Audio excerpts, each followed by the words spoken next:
Hi hello नमस्ते। मैं सागर और स्वागत है आपका नारायणा एकेडमी फाउंडेशन पर। और आज आपके लिए फिर से लेकर के आया हूँ बिहार एग्रीकल्चर का सेकंड चैप्टर फसलों की खेती। ठीक है, और इसमें हम लोग आज फिर से 50 ऑब्जेक्टिव्स करने वाले हैं।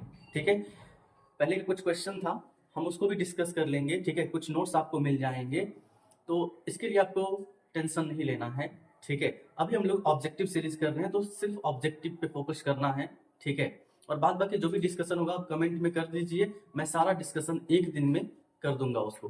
ठीक है, थोड़ा सा टाइम का भी इशू हो जाता है, तो इसके लिए कोई बात नहीं है। चलिए हम लोग शुरू करते हैं इस चैप्टर को। देखिए, पहला क्या है, खेती की सिंचाई का पहला चरण क्या है। क्या है, खेती की सिंचाई का पहला चरण क्या है। तो ये है सिंचाई, भूमि का समतलीकरण, भूमि की जुताई, बीज बोना। तो बताइए आप लोग, यहाँ पर आपके पास सर ऑलरेडी लिखा हुआ है। ठीक है, क्या हो जाएगा, भूमि की जुताई। नेक्स्ट क्वेश्चन है हमारे पास में, पानी की कमी वाले क्षेत्रों में कौन सी फसल लगाई जाती है। आप लोग बताएं, पानी की क्षेत्रों वाले कमी में सॉरी पानी की कमी वाले क्षेत्रों में कौन सी फसल उगाई जाती है। तो क्या है, बाजरा। कौन सा है, बाजरा। ठीक है, जल्दी जल्दी आज हम लोग को क्वेश्चन करना है, बस क्वेश्चन टू क्वेश्चन बात करेंगे आज हम। ठीक है, नेक्स्ट क्वेश्चन क्या है, धान की बुआई के लिए उपयुक्त समय कौन सा है। ठीक है, धान की बुआई के लिए उपयुक्त समय कौन सा है। ठीक है, तो मई जून, क्या है, मई जून, मई जून जुलाई, इन सब में क्या होते हैं, धान की बुआई होती है। ठीक है, नेक्स्ट क्वेश्चन क्या है हमारे पास में, सबसे अधिक प्रयोग किया जाने वाला उर्वरक कौन सा है। सबसे अधिक प्रयोग किया जाने वाला उर्वरक कौन सा है। तो वो क्या है, urea, potash, DAP, nitrate, urea. तो आप लोग बताइए क्या होगा, यूरिया। कौन सा है, यूरिया। आंसर आपके पास ऑलरेडी है। ठीक है, बस मैं टिक करते जा रहा हूं, आप लोग इसको देखिए। और जो भी ऑब्जेक्टिव्स इंपॉर्टेंट, वैसे सारे के सारे ऑब्जेक्टिव इंपॉर्टेंट हैं। ठीक है, तो आप लोग इस चीज को देख लीजिए। नेक्स्ट क्वेश्चन, भारत में किस प्रकार की कृषि प्रथा सबसे अधिक है। भारत में किस प्रकार की कृषि प्रथा सबसे अधिक है। तो क्या है, पारंपरिक खेती। कौन सी खेती हो जाती है, होती है यहाँ पर, पारंपरिक खेती होती है। ठीक है, नेक्स्ट क्वेश्चन, धान की मुख्यतः किस्म कौन सी है। पूसा, बासमती। आप लोग बासमती चावल का नाम सुने होंगे। ठीक है, और ये तो सबसे क्या है, अच्छा चावल है। ठीक है, तो सबसे जो मुख्य किस्म है धान की, वो कौन सी है, पूसा बासमती। कौन सी है, पूसा बासमती। और ये सब मतलब विकसित नस्ल सब है। ठीक है, IR36, HD2967, साकेत 4, ये सब क्या है, विकसित है। ठीक है, नेक्स्ट क्वेश्चन, सिंचित भूमि पर सबसे अच्छी फसल कौन सी होती है। सिंचित भूमि पर सबसे अच्छी फसल कौन सी होती है। तो गेहूं। कौन सी फसल होती है अच्छी, गेहूं। ठीक है, नेक्स्ट क्वेश्चन हमारे पास में, किस मिट्टी में कपास की खेती अच्छी होती है। किस मिट्टी में कपास की खेती अच्छी होती है, आप लोग बताएं जल्दी से। काली मिट्टी। ठीक है, कौन सी मिट्टी है, काली मिट्टी। चलिए नेक्स्ट क्वेश्चन हम लोग देख लेते हैं, मक्का की बुआई का उपयुक्त समय कौन सा है। मक्का की बुआई का उपयुक्त समय कौन सा है, जून जुलाई। कौन सा है, जून जुलाई। ठीक है, नेक्स्ट क्वेश्चन, गन्ने का मुख्य उत्पादक राज्य कौन सा है। गन्ने का, ठीक है, वो चीज भी ध्यान में रखिए, गन्ने का कौन सा है, उत्तर प्रदेश। कौन सा है, उत्तर प्रदेश। गेहूं का भी है। ठीक है, पानी की अधिक आवश्यकता वाली फसल कौन सी है। आप लोग को ऑलरेडी पता है, अभी के मौसम में जो फसल लगा हुआ है, खरीफ मौसम में, वर्षा के मौसम में लगता है, ये कौन सा है, धान। कौन सा है, धान। ठीक है, नेक्स्ट क्वेश्चन है हमारे पास में, मूंगफली की प्रमुख फसल किस मौसम में उगाई जाती है। किसकी फसल, मूंगफली की। ठीक है, तो कौन सा है, खरीफ। कौन सा है, खरीफ। ठीक है, नेक्स्ट क्वेश्चन, मिट्टी की उर्वरता को बढ़ाने के लिए कौन सी पद्धति अपनाई जाती है, लोग बताएं। फसल चक्रीकरण, एक फसल के बाद दूसरा, दूसरा फसल के बाद तीसरा, क्योंकि अलग अलग फसलों को अलग अलग प्रकार के क्या चाहिए, पोषक तत्व चाहिए। ठीक है, तो इस वजह से जैसे आज हम लोग को क्या किए हैं, धान लगाए हुए हैं। ठीक है, तो धान को एक अलग प्रकार का क्या चाहिए, न्यूट्रिशन चाहिए। आप लोग कमेंट में करके बताइएगा धान के लिए सबसे जरूरी पोषक तत्व कौन सा है, मुख्य पोषक तत्व कौन सा है। ठीक है,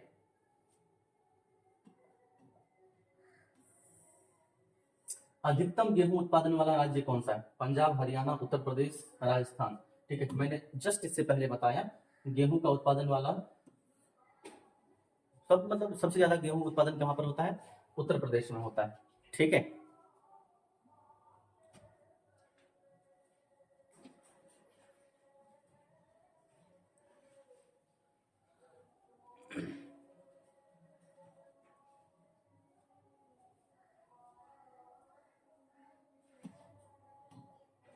चलिए नेक्स्ट क्वेश्चन क्या है, किसी फसल में उर्वरक की मात्रा किस पर निर्भर करती है। ठीक है, तो किस पर निर्भर करती है, मृदा का प्रकार पे। ठीक है, मेन चीज है पहले तो मिट्टी का प्रकार। ठीक है, फसल का भी प्रकार हो सकता है, कौन सी फसल की किस्म लगाई गई है। ठीक है, उसके हिसाब से भी हम लोग क्या करते हैं, लगाते हैं। लेकिन मिट्टी में किस प्रकार के पोषक तत्व है, नहीं है, उसके हिसाब से वो पोषक तत्व जो उस पौधे को चाहिए कि नहीं चाहिए, वो है या नहीं है। ठीक है, तो इसके बेसिस पर हम लोग क्या करते हैं, उसमें पोषक तत्व या उर्वरक डालते हैं। ठीक है, नेक्स्ट क्वेश्चन क्या है हमारा, धान की फसल के लिए कौन सी जलवायु उपयुक्त है, शुष्क और गर्म, आर्द्र और गर्म, ठंडी और शुष्क, ठंडी और आर्द्र। ठीक है, तो कौन सा है, आर्द्र और गर्म। ठीक है, जैसे अभी का मौसम है, उसको पानी भी चाहिए। ठीक है, और गर्मी भी चाहिए। ठीक है, चलिए नेक्स्ट क्वेश्चन हम लोग देखते हैं।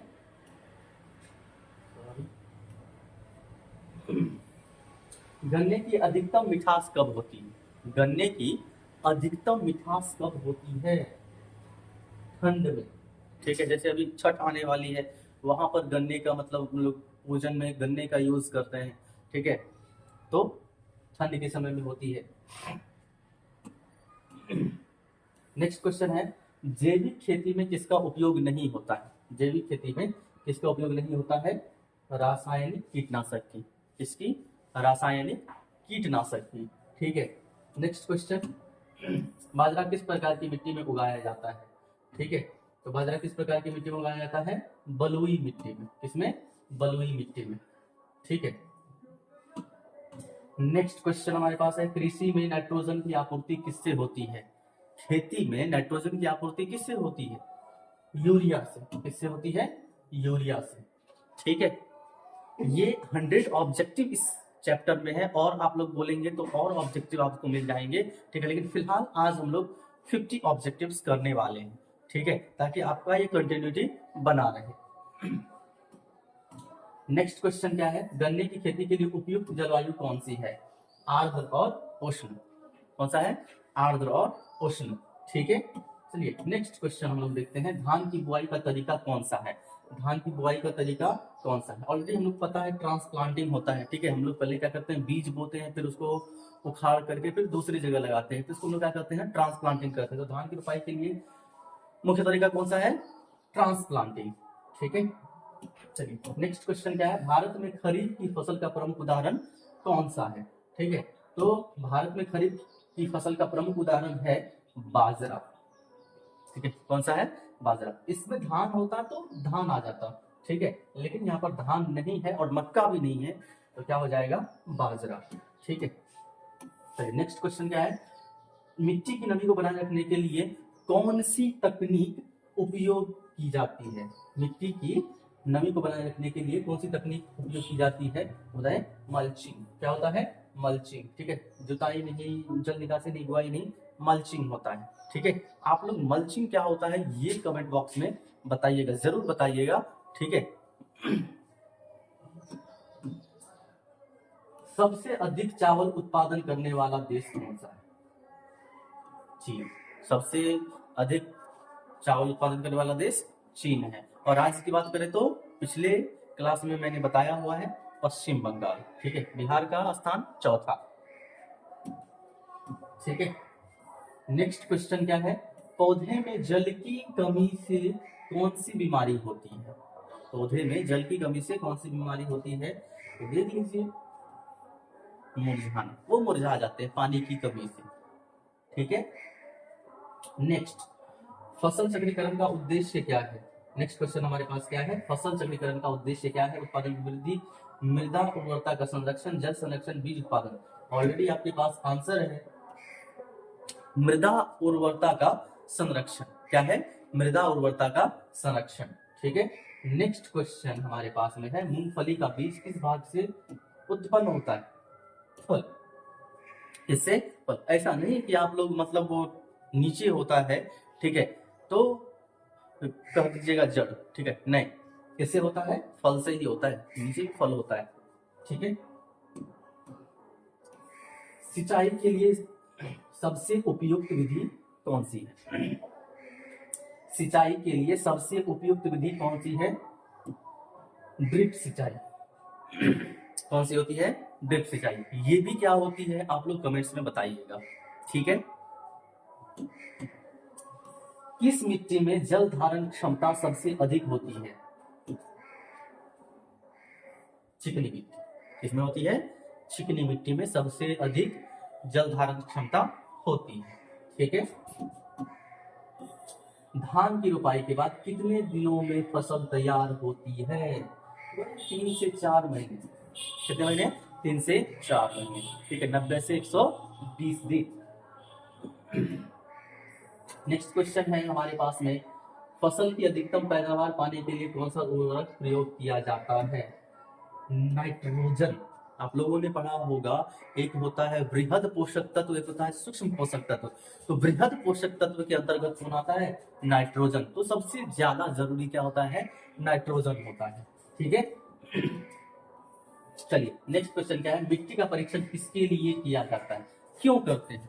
तो मिट्टी की उर्वरता कैसी है, उसमें किस पोषक तत्व की कमी है नहीं है, ठीक है, तो ये चीज के लिए। ठीक है, मिट्टी की उर्वरता के लिए। क्लियर एकदम से? ठीक है, चलिए नेक्स्ट क्वेश्चन है हमारे पास में, रबी फसल किस मौसम में बोई जाती है? कौन सी फसल? रबी फसल किस मौसम में बोई जाती है? ठीक है, तो रबी फसल बोई जाती है सर्दी। कब? सर्दी में। जैसे अक्टूबर नवंबर के टाइम में गेहूं का हम लोग क्या करते हैं? बुआई करते हैं। ठीक है, चलिए नेक्स्ट क्वेश्चन हमारे पास, किस फसल के लिए नाइट्रोजन की सबसे अधिक आवश्यकता होती है? तिलहन, दलहन, अनाज, सभी।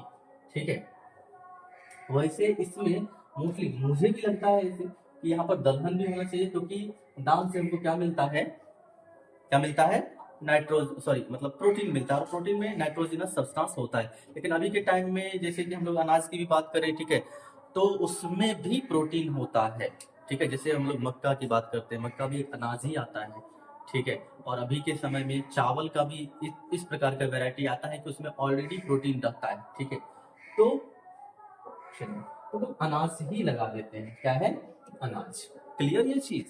क्योंकि दलहन बहुत के मन में होगा, ठीक है, तो दाल में तो नाइट्रोजन होता ही होता है, ठीक है, लेकिन आजकल अनाज में भी होता है, तो ये क्वेश्चन। ठीक है, चलिए नेक्स्ट क्वेश्चन हमारे पास में है, कृषि में कौन सा हानिकारक तत्व जलवायु परिवर्तन के कारण बढ़ रहा है? ठीक है, तो कौन सा बढ़ रहा है? Carbon dioxide. कौन सा बढ़ रहा है? Carbon dioxide. ठीक है, चलिए नेक्स्ट क्वेश्चन हमारे पास में है, धान की फसल को कौन सा कीट सबसे अधिक प्रभावित करता है? तना छेदक। कौन सा? तना छेदक, तना में छेद करने वाला, और तना में छेद होता है धान खत्म। ठीक है, चलिए नेक्स्ट क्वेश्चन क्या है हमारे पास में, फसल के बाद खेत में छोड़े गए पौधों के अवशेष किसके लिए उपयोगी होते हैं? फसल के बाद खेत में छोड़े गए पौधों के अवशेष किसके लिए उपयोगी होते हैं? ठीक है, तो देख लीजिए क्या है आंसर हमारे पास, हरी खाद। क्या है? हरी खाद। ठीक है, चलिए नेक्स्ट क्वेश्चन हमारे पास में, धान की रोपाई किस विधि से की जाती है? रोपण विधि। क्या है? रोपण विधि। रोपते हैं उसको हम लोग। ठीक है, तो धान की रोपाई किस विधि से की जाती है? रोपण विधि से। बहुत सारे आंसर इसमें आप लोगों को आते ही होंगे। ठीक है, फिर भी मैं आपके लिए ला रहा हूं ताकि आप लोगों को पढ़ने में और जो परीक्षा में किस प्रकार का क्वेश्चन आता है वो सब आपको पता चल जाए। ठीक है, चलिए, किस प्रकार की मिट्टी में धान की खेती सबसे अच्छी होती है? किस प्रकार की मिट्टी में धान की खेती सबसे अच्छी होती है? दोमट मिट्टी में। किस मिट्टी में? दोमट मिट्टी में। क्लियर? ये चीज समझ में आ रहा है? चलिए, नेक्स्ट क्वेश्चन है, सूरजमुखी किस श्रेणी का फसल है? तो सूर्यमुखी का तेल निकाला जाता है, तो कौन सा फसल हो गया? तिलहन। कौन सा हो गया? तिलहन। क्लियर? ठीक है। नेक्स्ट क्वेश्चन आइए देखते हैं, दलहनी फसलों की खेती से मिट्टी में किस तत्व की वृद्धि होती है? नाइट्रोजन। और जस्ट मैंने बताया, ठीक है, कि दाल नाइट्रोजन। ठीक है। चलिए, वैसे दो था तो तुम लोग सभी भी लगा सकते हैं। वो क्वेश्चन के ऊपर देखेंगे हम लोग किस तरीके का क्वेश्चन पूछा गया है। अगर उसमें नहीं होगा तो हम लोग क्या करेंगे? अनाज लगाएंगे। ठीक है। दाल रहेगा तो दाल भी लगाएंगे, या फिर सभी रहेगा तो सभी भी दे सकते हैं। ठीक है। चलिए, नेक्स्ट क्वेश्चन है, अभी जस्ट हमारे पास धान की खेती के लिए सबसे उपयुक्त मिट्टी कौन सी है? तो जलोढ़ मिट्टी भी होती है। कौन सी मिट्टी होती है? जलोढ़ मिट्टी। इसमें देखिए कोई भी वो सब नहीं है, दोमट मिट्टी नहीं है, बाद बाकी और मिट्टी नहीं है, तो जलोढ़ मिट्टी, लाल मिट्टी, पसली मिट्टी, तो इसमें क्या है? जलोढ़ मिट्टी। तो अलग अलग टाइप से क्वेश्चन पूछा जा सकता है। ठीक है। एक ही क्वेश्चन को अलग अलग।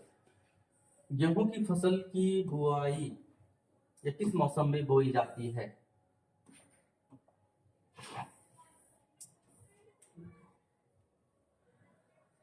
रबी मौसम में। किस मौसम में? रबी मौसम में। ठीक है। तो गेहूं की फसल किस मौसम में बोई जाती है? रबी मौसम में। क्लियर? नेक्स्ट क्वेश्चन हमारे पास क्या है, जमीन की जल धारण क्षमता को बढ़ाने के लिए क्या उपयोग किया जाता है? जमीन की जल धारण क्षमता को बढ़ाने के लिए क्या किया जाता है? तो नाइट्रोजन, हरी खाद, रासायनिक खाद, कीटनाशक। क्या होगा इसका आंसर? हरी खाद। कौन सा आंसर होगा? हरी खाद। ठीक है।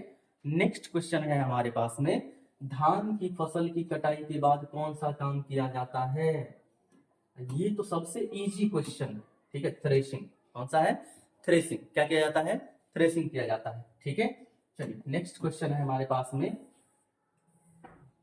कपास की खेती के लिए कौन सी मिट्टी उपयुक्त होती है? कपास की खेती के लिए कौन सी मिट्टी उपयुक्त होती है? काली मिट्टी। ठीक है, और ये पता है कपास की खेती के लिए सबसे उपयुक्त मिट्टी कौन सी होती है? काली मिट्टी। ठीक है। नेक्स्ट क्वेश्चन है हमारे पास में, फसल उत्पादन वृद्धि के लिए कौन सी तकनीक महत्वपूर्ण है? सिंचाई प्रबंधन। कौन सी तकनीक महत्वपूर्ण है? सिंचाई प्रबंधन। ठीक है। चलिए, नेक्स्ट क्वेश्चन है हमारे पास में, बस ये हम लोग दो क्वेश्चन करेंगे। ठीक है। कौन सी फसल सूखा प्रतिरोधी होती है? कौन सी फसल? बाजरा। ठीक है।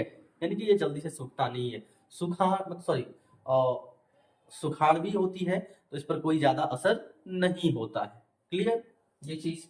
चलिए, मक्का की फसल के लिए आदर्श तापमान क्या है?